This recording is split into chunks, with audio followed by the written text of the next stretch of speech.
ಆದ್ಯ ನ್ಯೂಸ್ನ ಸಮಸ್ತ ಜನತೆಗೂ ಸ್ವಾಗತ. ನಾನು ಸತೀಶ್ ಪವಾರ್. ಚನ್ನಗಿರಿ ಪಟ್ಟಣದಲ್ಲಿ ವೈಭವ ಲಕ್ಷ್ಮೀ ಪೂಜಾ ಕಾರ್ಯಕ್ರಮವನ್ನು ಅದ್ದೂರಿಯಾಗಿ ಆಚರಿಸಲಾಯಿತು. ಚನ್ನಗಿರಿಯ ಸಾಕಷ್ಟು ಮನೆಗಳಲ್ಲಿ ಈ ವೈಭವ ಲಕ್ಷ್ಮೀ ಪೂಜಾ ಕಾರ್ಯಕ್ರಮವನ್ನು ನಿರಂತರವಾಗಿ ಆಚರಿಸ್ಕೊಂಡು ಬಂದಿದ್ದು, ಈ ಬಾರಿಯೂ ಸಹ ದೇವಿಗೆ ಒಂದು ವಿಶೇಷವಾದ ಅಲಂಕಾರವನ್ನು ಮಾಡುವ ಮೂಲಕ ವೈಭವ ಲಕ್ಷ್ಮೀ ಪೂಜೆಯನ್ನು ಆಚರಿಸಲಾಯಿತು.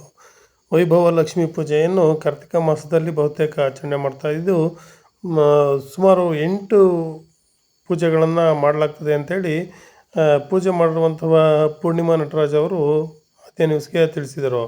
ಈ ಸಂದರ್ಭದಲ್ಲಿ ದೇವಿಗೆ ಒಂದು ವಿಶೇಷವಾದ ಅಲಂಕಾರವನ್ನು ಮಾಡುವ ಮೂಲಕ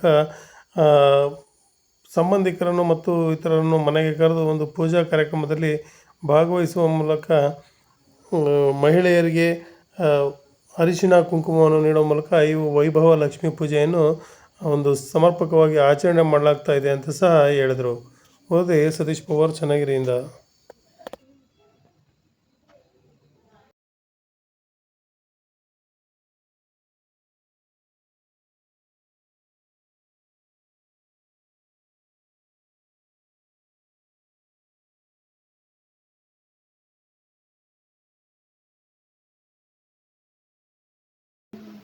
ಬೆಳಗಲಿ ನಮ್ಮ ಮನೆಯು ಬೆಳಗಲಿ, ಶಾಂತಿಯು ತುಂಬಲಿ ನೆಮ್ಮದಿ ಮೂಡಲಿ, ಶಾಂತಿಯು ತುಂಬಲಿ ನೆಮ್ಮದಿ ಮೂಡಲಿ, ನಮ್ಮೀ ಬಾಳಲಿ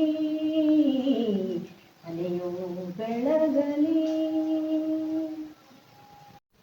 ಮೇಡಮ್, ಈಗ ನೀವು ವೈಭವ ಲಕ್ಷ್ಮೀ ಪೂಜೆನ ಮಾಡಿದ್ದೀರಾ.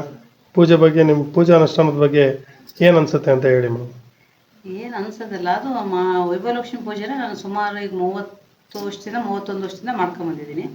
ನಮಗೆ ಅದು ಪ್ರತಿ ವರ್ಷ ಮಾಡಬೇಕಾದ್ರೂ ತುಂಬ ಉತ್ಸಾಹ, ಖುಷಿ ಬರುತ್ತೆ. ಆ ಟೈಮ್ ಬಂದರೆ ನಮಗೆ ಅದು ಏನಾಗುತ್ತೆ ಅಂತಲೇ ಗೊತ್ತಾಗಲ್ಲ. ನಮಗೇನೆ ಅಷ್ಟು ಖುಷಿಯಾಗಿ ನಾವು ತುಂಬ ಖುಷಿಯಾಗಿ ಮಾಡ್ತೀವಿ. ಅಷ್ಟೇ ಒಳ್ಳೆಯದು ಆಗಿದೆ ವೈಭವಲಕ್ಷ್ಮಿ. ಅದು ಸ್ಟಾರ್ಟಿಂಗು ವೈಭವಲಕ್ಷ್ಮಿನ ಪ್ರಥಮವಾಗಿ ಚೆನ್ನಾಗಿ ಮಾಡಿದಾಗ ಹಿಡಿದಿದ್ದು ನಾವು, ಇನ್ನೂ ಬಿಟ್ಟಿಲ್ಲ ಅದನ್ನು. ಸ್ಟಾರ್ಟಿಂಗ್ ಮಾಡಿದ್ದು ನಮಗೆ ತುಂಬ ಖುಷಿ ಇದೆ ಮಾಡೋಕ್ಕೆ. ಯಾವ ರೀತಿ ಪೂಜಾ ಅನುಷ್ಠಾನ ಮಾಡ್ಬೇಕಂತ ಹೇಳಿ? ಪೂಜೆ ಅನುಷ್ಠಾನ ಅದು ತುಂಬ ಸರಳವಾಗೂ ಮಾಡ್ಬೋದು.